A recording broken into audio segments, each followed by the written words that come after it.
Hello বন্ধুরা, সবাই কেমন আছেন? আজকে আপনাদের আমি দেখাবো আমার কিছু সিলভার স্পুনের কালেকশন। প্রথমেই দেখায় এই তিনটি একটু ভিন্ন ধরনের স্পুন। এই স্পুনগুলো অনেকটাই লম্বা এবং স্পুনগুলোতে স্ট্র সিস্টেম করা আছে।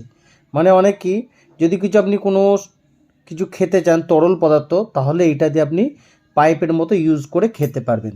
যতটা সম্ভব এই স্পুনগুলো জাপানিজ স্পুন হতে পারে, বাট আমি জানি না আমি ঠিক কোথাকার, বাট আমি আনুমানিক এটা মেবি 70-80 বছরের পুরনো হতে পারে এই চামচগুলো। এরপর আপনাদের আমি দেখাবো আরেকটা আমার চামচ, যেটি হচ্ছে পুরো সিলভারেরই তৈরি, বাট এইগুলোতে আবার হচ্ছে ফিরোজা স্টোন লাগানো আছে। এটা একটু ব্যতিক্রমী ধরনের চামচ। এই ধরনের চামচ আমি দেখিনি, বাট আমার কালেকশান এটাও পেয়েছি। এটাও আমি 6 পিস পেয়েছি এই কালেকশানে। এই স্পুনগুলো এগুলো দেখতে পারেন, ভ্যারাইটি স্পুন, ভ্যারাইটি সাইজের স্টোনগুলো লাগানো আছে।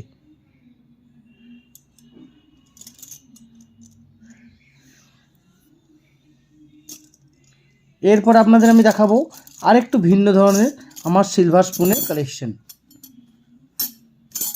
এটা 6টা স্পুনের সেট আমি পেয়েছিলাম।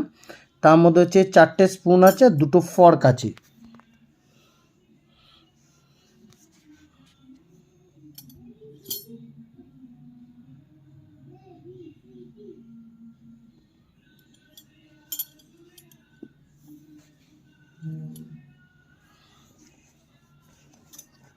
এরপর আপনাদের আমি দেখাবো কিছু স্পুন আছে যেগুলো হচ্ছে তৈরি হয়েছিল, মাথাতে লাগানো আছে হচ্ছে আপনার পয়সা।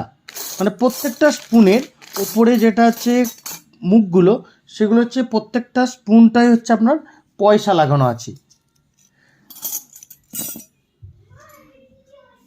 এইটা হচ্ছে হায়দ্রাবাদের 1 টাকা লাগানো আছে।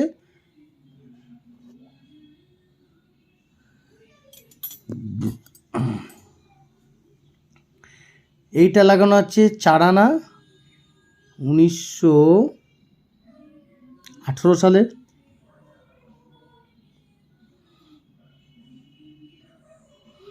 এটা লাগানো আছে আপনার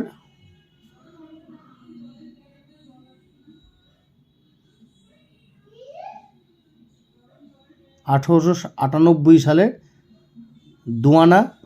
এটাও হায়দ্রাবাদের একটি কয়েন লাগানো আছে। প্রত্যেকটা হচ্ছে সিলভারের তৈরি এবং প্রত্যেকটা মাথাটাই ডিফারেন্ট কারুকার্য করা।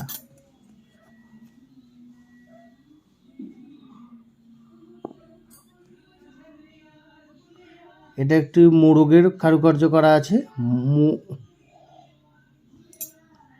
এটাতে আপনার টাইগার, এটাতে একটা কারুকার্য করা আছে। আর এরপর আপনাদের আমি দেখাবো আরেকটি ভিন্ন ধরনের চামচ। এই চামচটাতে আবার সুন্দর একটি কালারফুল স্টোনকে মেম্বার টাইপের লাগানো আছে। এই হলো আজকে আমার চামচের কালেকশন। দেখলাম আমার